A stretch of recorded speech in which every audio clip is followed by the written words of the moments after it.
معراج کہتے ہیں۔ اسلام نازل ہونے کے 10 برس بعد یہ ہوا کہ ایک روز حضور صلی اللہ علیہ وسلم سو رہے تھے کہ آپ صلی اللہ علیہ وسلم کے پاس جبرائیل علیہ السلام تشریف لائے۔ تو اسلام نازل ہونے کے 10 برس بعد یہ ہوا کہ ایک روز کیا آپ صلی اللہ علیہ وسلم سو رہے تھے تو حضرت جبرائیل علیہ السلام تشریف لائے۔ اور جبرائیل علیہ السلام کون تھے؟ فرشتے تھے۔ وہی جبرائیل علیہ السلام جو غار حرا میں آتے تھے۔ تو یہ حضرت جبرائیل علیہ السلام کون تھے؟ وہی فرشتے جو آپ صلی اللہ علیہ وسلم کو غار حرا میں نبوت لے کے آیا کرتے تھے۔ اور سب سے پہلی نبوت بھی آپ صلی اللہ علیہ وسلم کو غار حرا میں ہی ملی، جن کا ذکر تم پیچھے پڑھ چکے ہو۔ تو دیکھیے کتاب میں بھی یہ بتا رہے ہیں کہ پیچھے ہم نے پڑھ لی ہے کہ پیچھے کا ذکر تھا یہ۔ تو اگر آپ سب نے ابھی بھی وہ ویڈیو نہیں دیکھے ہیں تو ضرور دیکھیں۔ جب غار حرا میں نبوت ملی تھی وہ آئے اور آپ صلی اللہ علیہ وسلم کو اٹھا کر کہا کہ میرے ساتھ چلیے۔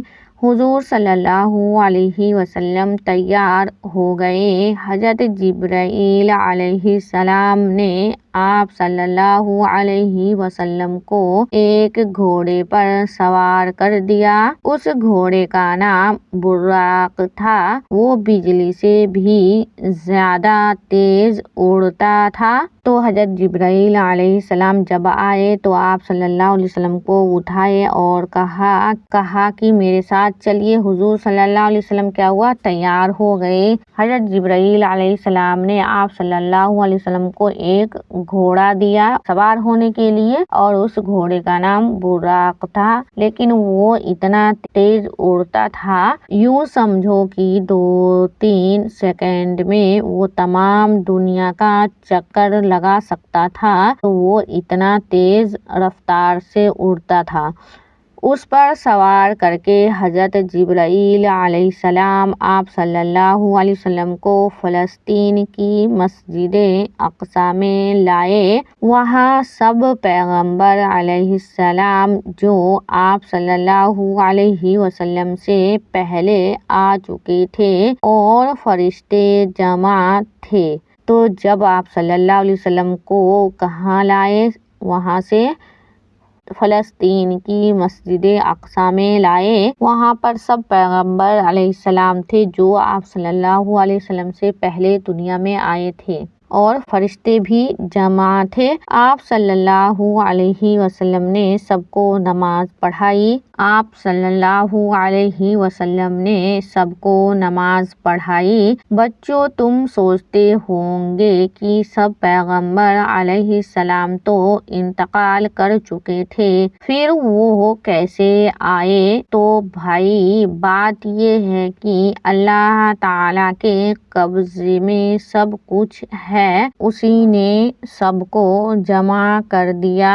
تو یہ اللہ تعالیٰ کچھ بھی کر سکتے ہیں اور اللہ تعالیٰ کو جو نہیں مانتے ہیں انہیں مان کے دیکھنا چاہیے کہ اللہ تعالیٰ کیا کیا کر سکتے ہیں۔ تو یہ اللہ جان لے سکتے ہیں، جب جان دے سکتے ہیں تو کیا کچھ نہیں کر سکتے؟ ساری مخلوق کو پیدا کرنے والے ہیں اللہ تعالیٰ، تو یہ کیوں نہیں کر سکتے ہیں؟ جب آپ صلی اللہ علیہ وسلم نماز پڑھا چکے تو حضرت جبرائیل علیہ السلام آپ صلی اللہ علیہ وسلم کو پہلے آسمان پر لے گئے۔ وہاں حضرت آدم علیہ السلام سے ملاقات ہوئی۔ پھر دوسرے آسمان پر حضرت عیسیٰ علیہ السلام سے، تیسرے پر حضرت یوسف علیہ السلام سے، چوتھے پر حضرت ادریس علیہ السلام سے، پانچویں پر حضرت ہارون علیہ السلام سے، چھٹے پر حضرت موسیٰ علیہ السلام سے